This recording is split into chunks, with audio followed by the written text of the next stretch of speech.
네, 안녕하세요, 홍튜브입니다. 오랜만에 인사를 드리게 되었습니다. 그동안 방송 촬영도 있고 또 나름대로 또 여러가지 일들이 있어서 오랜만에 촬영을 하게 되었는데요. 보는 것처럼 이번에 하프렉을 하나 준비를 하였습니다. 전에 말한 것처럼 3대 500을 준비하기 위해서 하프렉을 준비를 하였는데요. 요즘 코로나 때문에 헬스장 가기도 힘들고 해서 이렇게 하나 큰맘 먹고 장만을 했습니다. 3대 몇이 나오는지 측정을 하고 싶었는데, 처음에 우선 제가 이제 105kg 세트, 125kg 세트를 시켰는데 20kg 짜리 하나가 안 와가지고 현재 3대 몇인지 아직 측정을 못하고 있습니다. 20kg가 하나 오면 그때 바로 3대 측정을 한번 해보겠습니다. 지금은 이제 토탈 합이 85kg 밖에 안 되기 때문에 전부 다 해도 한 250까지 밖에 측정을 못하기 때문에 20kg 원판이 하나 더 오면 그때 3대 측정을 다시 한번 해보겠습니다. 자, 그래서 이제 오늘의 주제는 복합관절 운동과 그리고 고립 운동, 이 두 가지를 비교했을 때 근력과 근비대에 있어서 어떤 것이 더 효과적인지에 대해서 준비를 하였습니다. 여기 연구를 보시면 복합관절 운동으로는 벤치프레스를 했었고, 그리고 고립 운동으로는 삼두 운동을 했었는데요. 근력에 있어서는 벤치프레스의 원Rep을 비교한 결과 당연하게도 벤치프레스를 한 그룹이 삼두 고립 운동을 한 그룹보다 높게 나왔고, 삼두 운동의 원Rep을 측정했을 때는 역시 당연하게도 삼두 운동을 한 그룹이 벤치프레스를 한 그룹보다 원Rep, 근력이 높게 나왔습니다. 이건 너무나도 당연한 이야기인데요. 저항 운동의 기본적인 세 가지 원리 중 하나, 운동의 특이성 원리. 어떤 운동을 하려면 그 운동과 비슷한 운동을 하는 것이 맞겠죠. 그래서 만약에 스쿼트의 원Rep, 스쿼트를 잘하고 싶으면 스쿼트 자체를 연습하는 것이 가장 효과적입니다. 만약 데드리프트를 잘하고 싶으면 데드리프트의 원Rep을 늘리고 싶으면 데드리프트 자체를 연습하는 게 가장 효과적이고요. 제가 예전에 이러한 분들을 봤는데, 스쿼트를 하려면 스쿼트를 하기 전에 레그 익스텐션을 잘해야 되고, 대퇴사두근이 강해야 되고, 엉덩이가 강해야 되고, 이런 소리를 많이 들은 적이 있는데, 물론 이제 어느 정도는 맞는 이야기입니다. 하지만 대부분 스쿼트를 잘하려면 스쿼트 자체를 연습하는 것이 가장 효과적이고요. 마찬가지로 벤치프레스를 잘하려면 벤치프레스 자체를 연습하는 것이 가장 효과적입니다. 누워서 하는 벤치프레스를 연습하는 것이 또 서서 하는 벤치프레스를 연습하는 것보다 당연히 더 효과적이겠고요.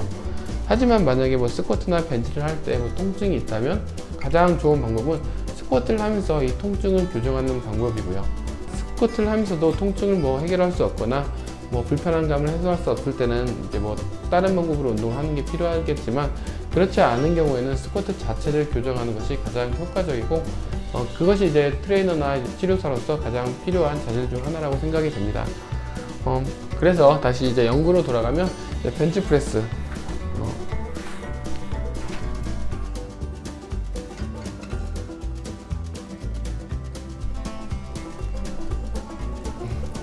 벤치프레스를 한 그룹과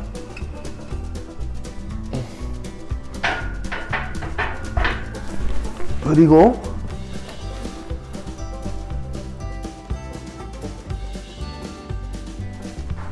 삼두 고립 운동은 이걸로 했는데요.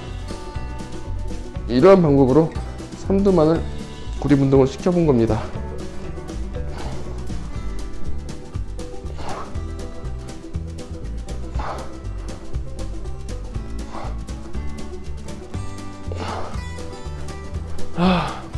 그래서 이 두 가지 운동을 비교했을 때 벤치프레스, 복합관절 운동을 했을 경우에는 삼두근, 이 삼두에는 근육 3개가 붙어 있죠.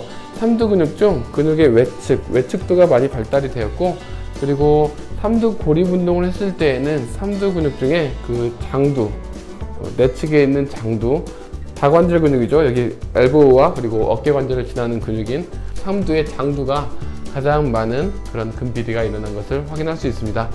삼두의 내측도는 거의 비슷한 결과가 나타났고요. 그래서 이러한 결과를 보았을 때 우리가 근육을 골고루 잘 발달시키려면 삼두 운동뿐만 아니라 삼두와 관련된 벤치프레스 그리고 여러가지 운동을 같이 하는 것이 조금 더 효과적이라고 볼 수 있습니다. 뿐만 아니라 스쿼트를 할 때도 마찬가지인데요.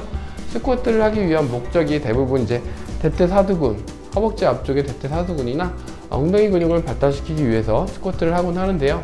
풀스쿼트나 하프스쿼트 모두 허벅지 앞쪽에 대퇴사두근은 근육 4개가 있는 거죠. 그중 그 다관절 근육, 무릎과 힙 조인트를 지나가는 대퇴 직근 같은 경우에는 풀스쿼트와 하프스쿼트 모두 잘 활성화되지 않았습니다. 그래서 이 대퇴 직근만을 선택적으로 강화시키기 위한 운동이 또 필요한데요.